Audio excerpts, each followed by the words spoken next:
Mas Idin, tadi kan bilang bahwa ini iri atau melihat teman-teman kok bisa berpenghasilan banyak hanya dengan membuat logo gitu ya. Iya. Terus ikutan dari buruh tani, buruh bangunan, tukang kayu, terus sekarang sudah jadi desainer. Bukanlah. Kerennya.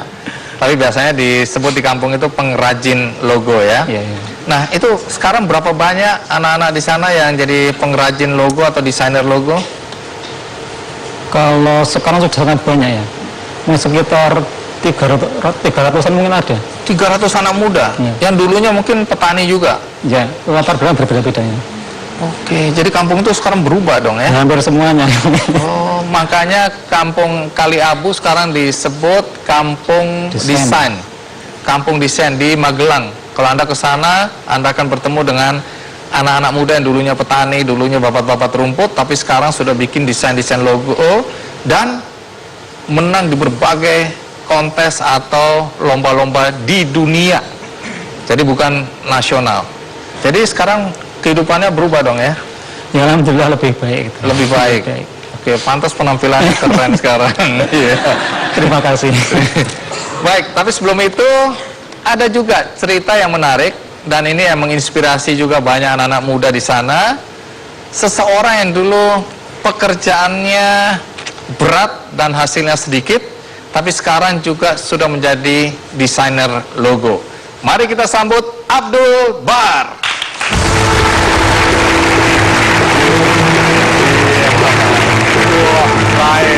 Lain. Memang penampilannya lain ini. Assalamualaikum. Waalaikumsalam. Iya. Silakan duduk. Iya. Abdul Bar. Nama aslinya apa nih? Ya, nama aslinya itu. Oh, itu. Iya. Panggilannya mungkin nama panggung, Nama beken. nama beken. Nama beken Wabdul. Lah kok lebih jelek. Wadul Bar. Ya. Iya. Baik. Mungkin Anda penasaran siapa Abdul Bar ini? Mari kita simak tayangan berikut ini.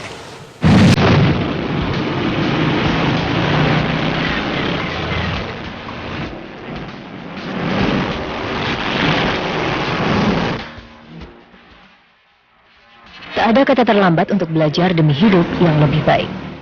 Muhammad Abdul Bar membuktikannya. Bapak dua orang anak ini telah mengubah nasibnya dari yang tadinya hanya seorang sopir bus, kini menjadi desainer logo. Perkenalannya dengan dunia desain tak lepas dari jasa seorang pemuda pemilik warnet di desa Kali Abu, Magelang, Jawa Tengah bernama Akib. Saat itu, Akib merasa tergugah melihat seorang bapak yang tiap hari mampir ke warnetnya hanya untuk bermain Facebook. Kegiatannya sebelum kenal sama desain, Wadul supir bis malam dulu.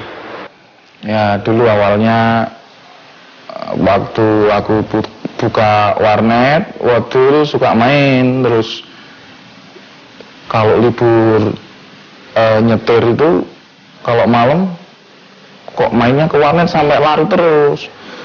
Tak bilangin lah, mending ini kita coba main gambar aja, siapa tahu kita bisa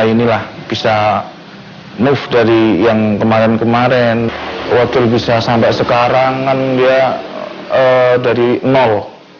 Sekarang kan udah di rumah, terus anaknya udah sekolah sama kuliah.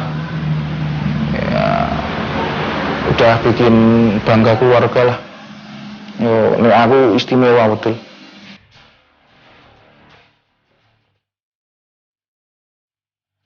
Kemauan keras dari dalam diri Abdul Bar untuk mengubah nasib membuatnya mati-matian belajar desain logo dan berani meninggalkan profesi lamanya. Bermodal kemampuan barunya itu, Abdul Bar mulai mengikuti kontes desain yang diadakan secara online oleh salah satu perusahaan otomotif asal Australia. Siapa sangka, logo yang dibuat Abdul Bar terpilih oleh perusahaan tersebut dan ia pun berhak atas hadiah sebesar $400 Amerika atau setara 4 juta rupiah saat itu. Yakin dengan keputusan untuk menekuni profesi baru ini, Abdul Bar terus mengasah kemampuannya di dunia desain. Kini, semakin banyak perusahaan yang memakai jasanya untuk membuat logo. Seiring berjalannya waktu, ia mendirikan komunitas desain yang diberi nama Rewo Rewo sebagai wadah untuk berkumpul dan berdiskusi. Berhasil dengan profesi barunya, tak membuat Abdul Bar lupa diri. Ia tetap menjadi sosok yang rendah hati dan dengan rela mengajarkan ilmunya kepada siapa saja yang ingin belajar desain.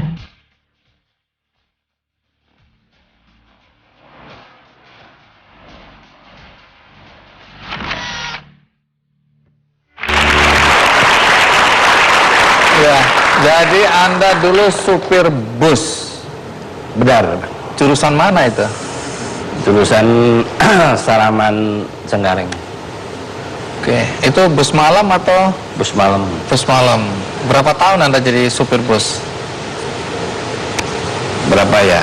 Ya tidak ada 10 tahun lah. Wih, lama juga Tidak ya. ada 10 tahun. Nah, sebagai supir bus dulu penghasilannya berapa boleh tahu?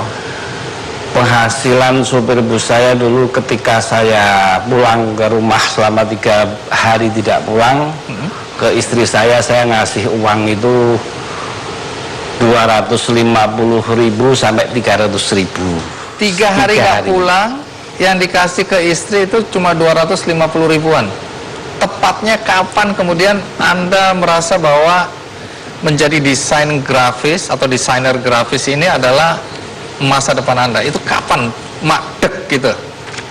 Ini kalau bilang makdek saya bisa menangis, Naika. Kenapa? Coba saya cerita sedikit. Jadi memang benar yang dikatakan sama senior saya, Akib, bilang sama saya, wow, lebih baik daripada buat yang gitu-gituan, mending buat belajar Corel Draw atau AI, Adobe Illustrator, yaitu sebuah program untuk desain grafis. Waktu disebut istilah-istilah itu Anda ngerti? Ya enggak juga, mau saya sopir kok. Oh, ini ya. ngece ini bener ini. Dan pada waktu itu serta-merta saya tidak serta-merta percaya sama dia, karena waktu itu saya kan baru PD-PD-nya jadi supir bus. Dan maaf, ini memang untuk di kampung saya itu untuk tenaga buruh menjadi supir bus itu memang termasuk kelas gini, Prestis. ya wow gitu. Wow. Wow. Iya. Ya. Terus? Bahkan pernah mertua saya ketika saya meninggalkan supir bus tadi, Iya. dan menekuni pembelajaran desain grafis, pernah ngatakin saya gini. Tapi Anda gini nggak? Ya separuh-separuh. Oke, jadi mertua menurut mertua nggak masuk akal Anda Iya, nggak meninggalkan masuk akal. pekerjaan yang prestisius, Iya, nggak masuk yang di kampung mungkin dijadikan semacam mimpi bagi anak-anak ya. Iya. Terus oke, Anda yakin waktu itu? Nah, yang membuat saya yakin itu ternyata pada suatu saat istri saya bilang bahwa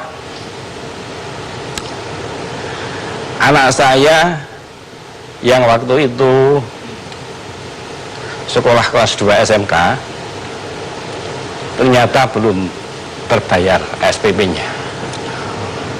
Itu artinya selama ini uang yang saya kasihkan ke istri tidak bisa mencukupi untuk kebutuhan keluarga termasuk pendidikan anak saya. Baru saya tergugah, teringat dengan apa yang ditawarkan Akib, dan saat itu saya baru ngeh, oke, saya mau mencoba. Terus belajarnya bagaimana? Kapan belajarnya? Ya itu waktu belajar saya ketika saya pas off atau saya pas tidak kerja atau mungkin pulang kerja, saya mencoba belajar waktu yang tadinya saya, waktu luang yang tadinya saya buat FB-an, saya untuk mencoba bagaimana cara mengoperasikan software untuk desain grafis tadi sama senior saya, Akib. Berapa lama belajar itu? Kalau berapa lama belajar, mau sampai sekarang pun saya masih belajar, Bang. Masuk belajar, iya. Tapi tunggu dulu dong, apapun juga beberapa kali Anda menyebut bahwa ini faktor istri penting sekali ya. Ya. Karena itu kita minta istri tercinta untuk berdiri. Ya, ini adalah istri yang luar biasa. Ya, baik, terima kasih. Pentingnya punya istri yang hebat ya. Ya. Nah, nanti saya akan tanya nih, karena Anda juga menang dalam kompetisi internasional ya? Ya, internasional juga, nasional juga, Bang. Oh iya wis, Ya, ya. sombong. Bukan, masalahnya ini kita juga sebenarnya kita juga salah kaprah sih, masanya kita terlalu bangga dengan dolar, sementara di tempat kita sendiri sebenarnya ada, walaupun nilainya sedikit, tapi dia pada lari keluar, Bang. Oke, ya. Ya. Mau nyombong lagi nggak? Ya, ngelihatnya jangan kejem-kejem gitu, ini sopir loh, Bang. Baik, nanti kita akan tanyakan bagaimana cara komunikasi dalam bahasa apakah dan apakah mengerti cara berkomunikasi dengan orang-orang di luar. Ikuti terus Ki Candy.